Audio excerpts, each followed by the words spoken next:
So today we're going to talk about what home inspections don't inspect.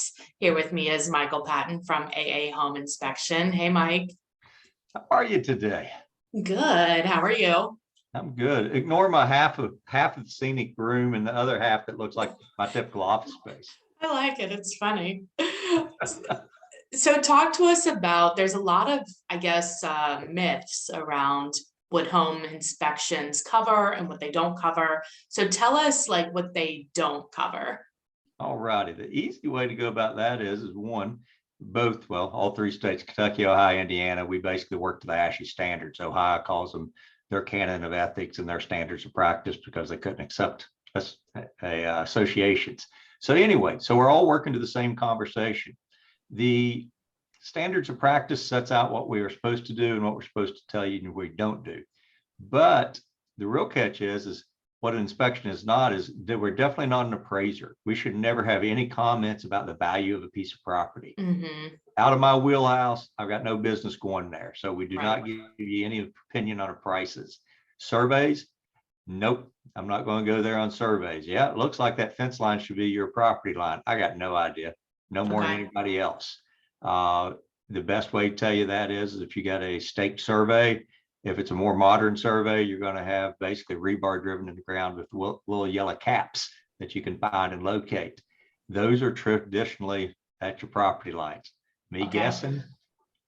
I'm guessing. I'm just like everybody else. Yeah.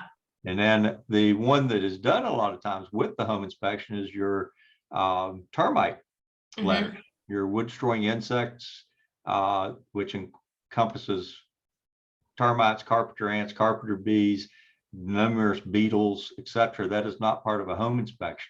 Damage done from those should be part of. You should be able to say, yeah, we got damaged floor joists or whatever, but the actual inspection is typically not part of a home inspection.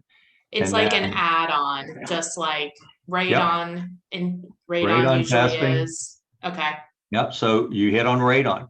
Radon testing, that is not part of a home inspection. That's completely different licenses. Wood destroying insects are different licenses under pest control. Surveyors, appraisers, all those are individual licenses. So, and then when you get into the code, we're not code inspectors. We stay away from that. Kentucky actually prohibits us in a written document, even saying it supposedly code. You know, that's interesting because it seems like that it's that part of the inspection, if it's a renovated property, is to be like, is this done properly? That seems like in violation of you don't know the code or you can't mention it. There's a lot of ways to talk about what's right and what's wrong. And always keep in mind, code is your minimum standard. Okay. So if a house was built to the code and nothing better than the code, it'd be like walking into a funny house. Okay. It would not be there. And the code, again, is just your minimum standard. Now, what we will talk about is so many things that it's all based in code. But yet for me to tell you and cite the code, it gives a couple of things wrong right off the bat to the consumer and everybody else involved in the transaction. If I can quote the code on GFCIs, most common conversation out there, I can quote the code, I can go letter and verse, the whole 9 yards with it.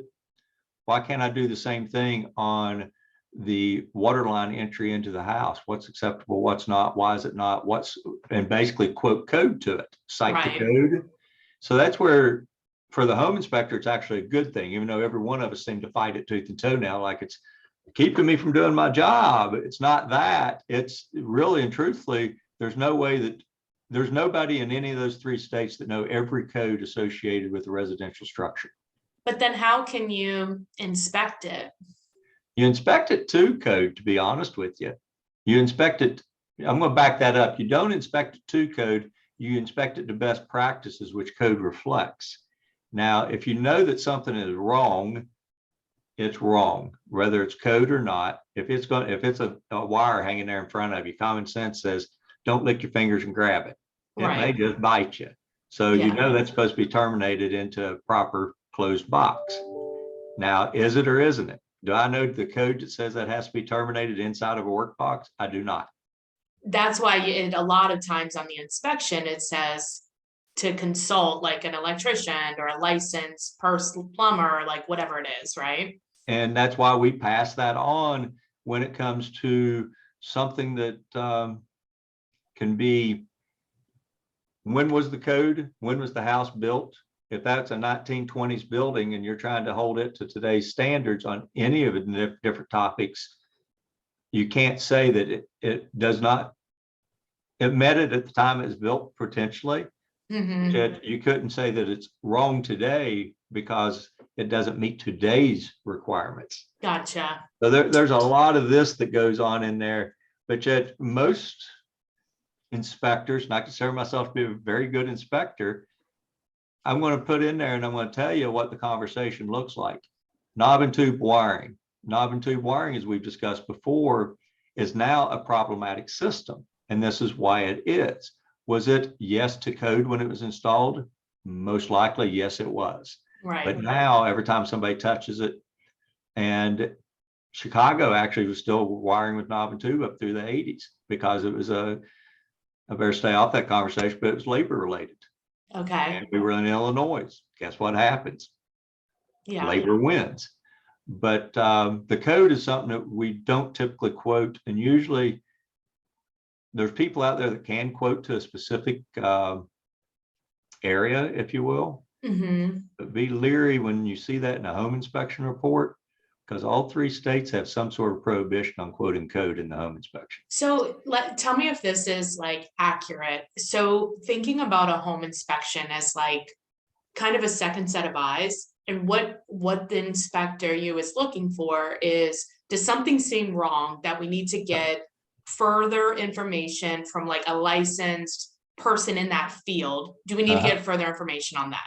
Like, is that kind of how? Well, the way I always describe it is the home inspector is a general practitioner. We're licensed. So if you think of going to your family medical doctor, and while you're there, you're getting your wonderful physical and everybody's happy, hey, but then you tell them, my knee's been bothering me an awful lot. And what do? They punch it, you jump, and they say, yeah, you've got a problem there. So what's the next thing they say? Yeah, I got a specialist. We're going to send you to give you a referral for such and such. That's a good way to think about it. And they're going to take a look at your knee, because I can tell you it's wrong. And yeah, with me just feeling it, what you've got something that's not feeling right here. And the sensitive that could be a tear. That could be if you got something wrong. Yeah, that's kind of where we fall into. Is we're truly generalists. And when you think of most home inspectors, and I'm going to throw it out there, when do most home inspectors get themselves in the most trouble? I mean, when they try to be the absolute, the absolute in every conversation that you can have. Yeah. Where in reality, so frequently we are required to pass that responsibility over to a responsible party. Right. That makes sense. And that's where, you'll get dad out there, you'll get Uncle Joe, and, Papaw's out there with you, and all of a sudden they're trying to pin you down on how that's supposed to be fixed, when you can look at it and say that can be done 20 different directions. I'm telling you, this is not functioning today. Yeah. And there's like 5 other influences as to how you're going to remedy that. Right. That makes sense. Yeah, I like that. So it's like home inspectors are generalists, and that's why there's a lot that's not covered. It's and pretty much anything specific, but they can tell you if something's wrong.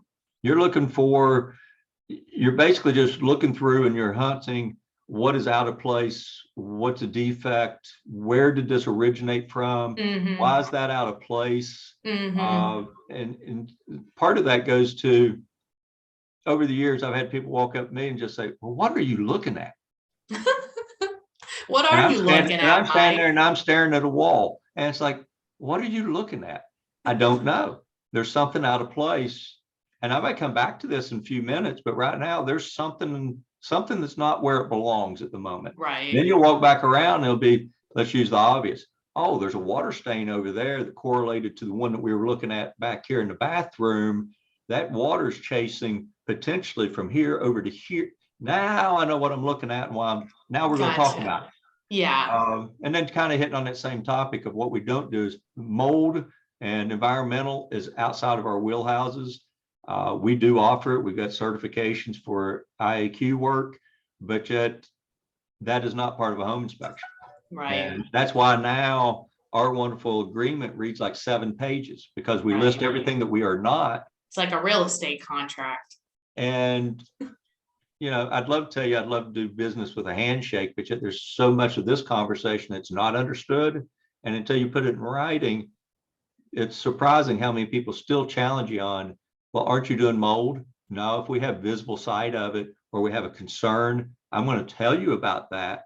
And then I'm going to pass it off and say, Right. have it further assessed and see what you need to be doing with it. But usually whenever we see a mold, you're going to find that you got water issues, either just high humidity. When you walk into an old utility cellar basement, like what we did last week on a commercial job, it looked like cotton candy growing from the floor joists. And I'm not a real big guy, and I got a shoulder that screams at me a lot of days, but I was able to take a long handled screwdriver that we use, a cabinet screwdriver, and I'm able to run that through the floor joists. That's crazy.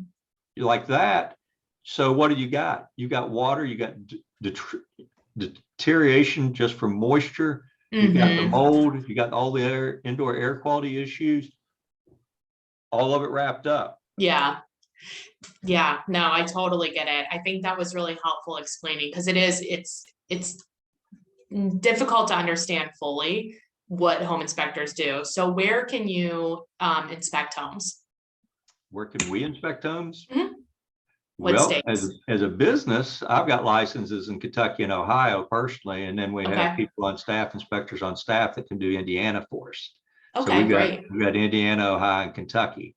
Okay. Everybody's licensed, and then we didn't talk about the drones. Drones are actually outside of it too, because we have to have the certifications for it. Okay. For pilots licenses. Okay. And we've got 3 of those on staff, 4 of those on staff. So the other piece of that I'll hit on ever so briefly is none of us like waving our arms and saying, we are insured. We have all this insurance. We have all of this. Right now, I think I'm paying somewhere over $10,000 a year in errors and omissions insurance for home inspection, for all the ancillaries that we do, sewer scopes, mold testing. We also do radon mitigation work. We've got our drones. We've got equipment that we're insuring for damage to other people's properties. We've got our general liability policies. Yeah. So when you're talking to people and you're like, well, I wonder why that's priced the way that is. Hate to say it, we're covering a lot of insurance, a lot of other stuff. Right. When we're out there. Well, I think it's important too, like if people want to either get a pre-listing inspection before they sell, or they want to get an inspection once they're under contract, to just call and talk to you about the house, the age of the home. You'll have some recommendations. So what is the best way to get a hold of you if folks are wanting to ask some questions, or they're wanting to set an appointment? Well, I'm going to throw one little thing in there first, is particularly if you are doing a pre-listing inspection, ask the inspectors if they are covered under workman's comp. It's just like having a painter out to your house or roofer out to your house. Ask that question, because so many are sole proprietors and there's no workman's comp in that conversation. Right. So I'm just throwing that out there, not trying to throw anybody under the bus, but It's yeah, probably we got any workman's comp. worker. Yeah, exactly. But yet, for getting a hold of us, the best number is always the 859-448-0213. And then you'll find us on the web at aahomeinspection.com, formerly .net. We are all .coms now. That's good. Congratulations. So 20 years of .net, and this .com's kind of kicking my butt. Thanks for being on, Mike. I appreciate it. All right. You take care now. See ya. Pleasure.